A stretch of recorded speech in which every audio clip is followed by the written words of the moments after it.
কি গো তুমি কি করছো? কি গো তুমি কি করছো? হ্যাঁ মানে ফুচকা খাবো তো শান্তিতেও খেতে এ বাবা, তুমি এই দুপুরে মাংস ভাত খেয়ে এখন ফুচকা নিয়ে বসে পড়েছো? হুম হ্যাঁ, হুম বাহ বাহ বাহ, ফুচকাটা বেশ ভালোই, অনেকটাই টেনেছে। কি সুন্দর জলটা দেখো, কি দিয়ে? লেবু দিয়ে।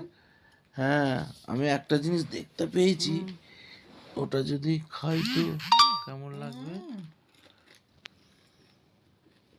এই দেখো, এখানে আছে মিষ্টি টক জলের, টক জল না হ্যাঁ মিষ্টি চাটনি দিয়ে এটা টক জল দিয়ে খেতে হয়।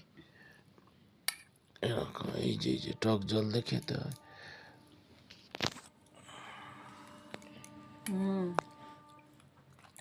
বাহ, আর তুমিও তো ভালো শুরু করলে।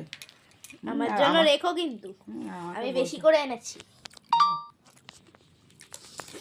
বন্ধুরা একটু গেস করো তো কত এনেছি। গেস করো।